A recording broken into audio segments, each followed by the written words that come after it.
In November of 1996, the Sega Saturn received its very first dedicated Sonic title, Sonic 3D Blast, 2 years after the Japanese launch of the hardware and a year and a half after its North American release. It was hard to believe that Sega took so long to get a Sonic title out after the franchise had been so incredibly popular on their Genesis platform just a few years earlier. To make matters even more confusing, it was a port of a 2D 16-bit game that didn't really show off the system in any meaningful way. In other words, it had taken 2 years to get Sonic on the Saturn, and it ultimately was little more than a Genesis game with a bit more color.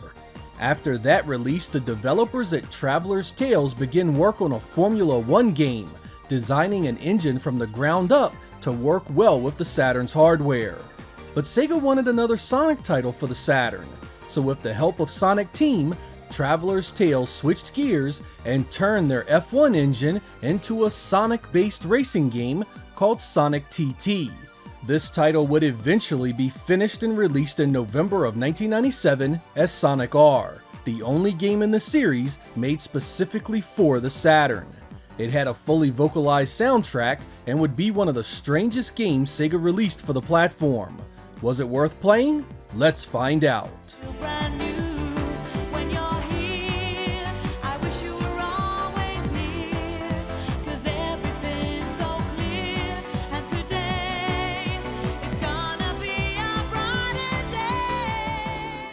There are a few modes of play in Sonic R. There is the Grand Prix mode, which has you going against various other computer-controlled opponents, a time attack mode, which is essentially just a practice race, and a 2-player split screen mode, which you can play with your family and friends. And that's it. No unlockable minigames like Sonic Bowling or even something as simple as a battle mode to add a bit more to do. The time attack does have some simple additions like popping balloons and playing tag with the CPU, but these feel like afterthoughts and won't hold your attention for very long. Sonic R was released exactly 1 year after Sonic 3D Blast, and that tight schedule created a dearth of content here that will be a pillar of this review. Sonic R also, despite the newfangled abilities of the Saturn, doesn't even have an in-game story to speak of. The instruction manual gives a few paragraphs explaining things, but the motivation in-game itself is a complete mystery. You have just 4 tracks to choose from in the beginning, and just 4 selectable racers.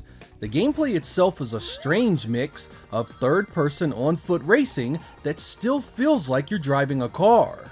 The way you move and drift feels like you should be in a vehicle, yet you are running on the screen with the majority of the characters. This gameplay also includes some mild platforming here and there. There are areas where you go off course and need to jump your way back onto the track. As with all Sonic releases, rings are extremely important here. There are doors that open up throughout the track that allow you to take shortcuts, find Sonic coins, and of course the elusive Chaos Emeralds. Both the coins and the emeralds are used to unlock additional racers. Be aware that it is not simply enough to collect these items, but you must also place high enough once you do. For Sonic coins, you need to be in the top 3 to get the special race against the CPU, and for the Chaos Emerald, you must finish first, or you lose it once the race ends. Each character has their own special attributes. Sonic is fast and can double jump, Knuckles can glide, Amy is in a vehicle that drives on water and has a speed boost, so on and so forth. Item panels are scattered here and there to give you additional rings and power-ups like water and lightning shields. Track design is short and congested but loaded with shortcuts and things to find. This encourages replay and exploration to unlock everything. But no matter how you slice it, it likely won't take much more than an afternoon to see it all.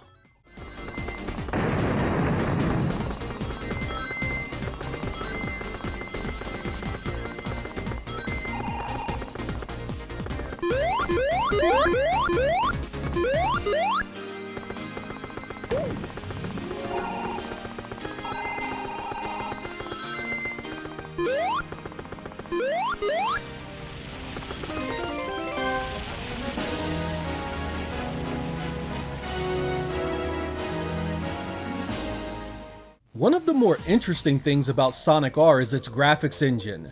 Traveler's Tales really cut to the metal of the Saturn for this one, utilizing what it called 12-layer transparency. It fades in the polygon drawing in a way I've never seen before. Whereas other titles just popped in huge chunks of geometry, Sonic R moves those polygons into view by starting them as a barely visible translucent layer that fills in the closer you get.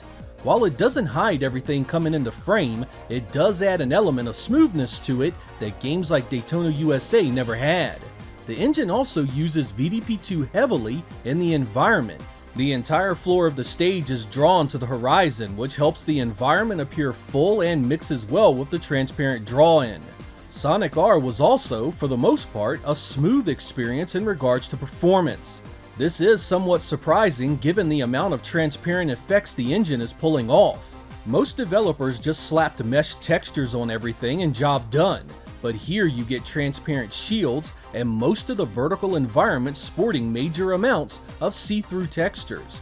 Traveler's Tales even decided to flex their muscle a bit by making an entire stage transparent, a technological leap over much of the software we had seen on the Saturn before.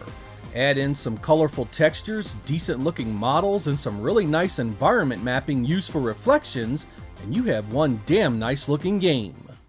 Go!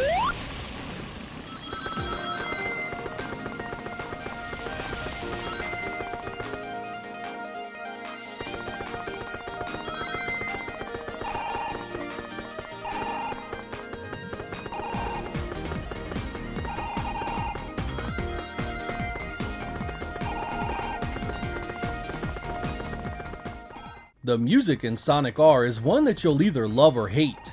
The vocalized tracks are on by default, but you can go into the options and turn it off. It's happy and upbeat, and I know a lot of people adore it. I think it's better if you decide for yourself. Come on now, race! Everybody supersonic racing. Try to keep your feet right on the ground. When you're supersonic racing, there's no time to look around.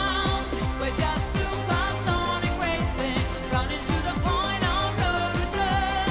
Everybody's superman in the city. You know you have to survive.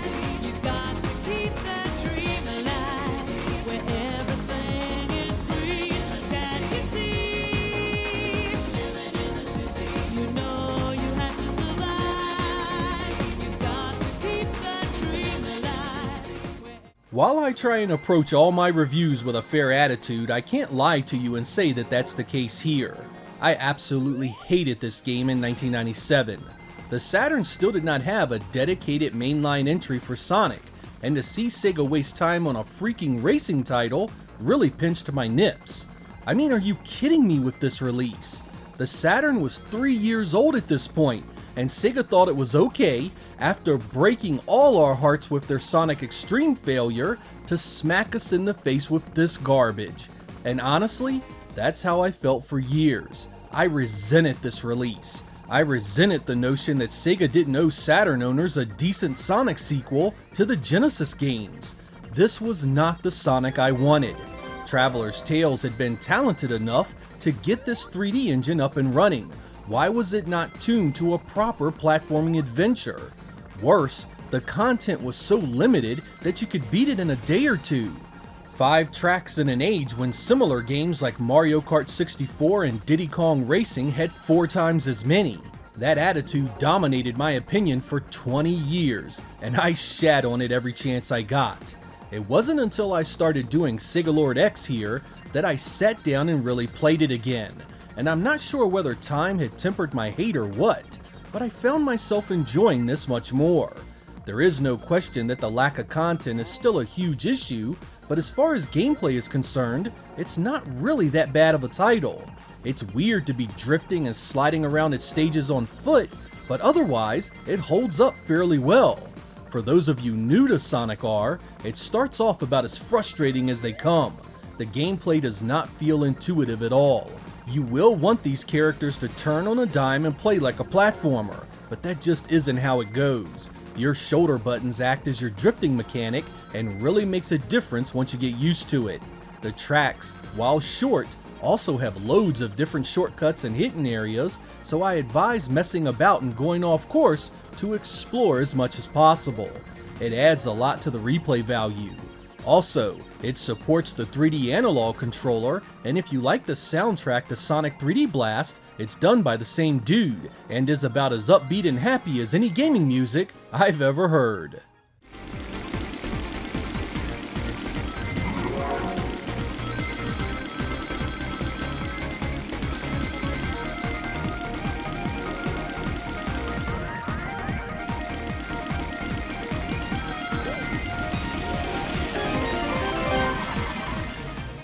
So what's the verdict here? Is Sonic R a complete waste of time, or is there more to it? I think your mileage with this title will greatly depend on your expectations. If you resent the fact the Saturn never received its own dedicated Sonic release, your judgment of this one is likely going to be harsh and unforgiving. I lived this life for 20 years, and I know it well. However, if you appreciate quirky games that exist outside of the status quo, Sonic R can be a very good time. The presentation is solid, and the gameplay feels like nothing else on the platform. Its biggest problem is that the content is just so thin. With just 5 stages in the entire experience, it won't take long to see and do everything that it has to offer. This is perhaps something that came to define many in the Saturn's library. Games that were something special, but just did not have the content found on other consoles. Virtua Fighter, Daytona USA, Panzer Dragoon, and a ton of others all had that trademark Sega magic, but they also were up against titles on the PlayStation and Nintendo 64 that had more stages, more unlockables, more characters, more story, and were just perceived as having more bang for your buck. While some of Sega's best were able to exist outside of this reality, I feel Sonic R was crushed beneath it. There's a game here that is different and worth investigating, but man did it desperately need some more content to carry the weight of that namesake. I'm Sega Lord X, thank you guys for watching, and I will catch you next time.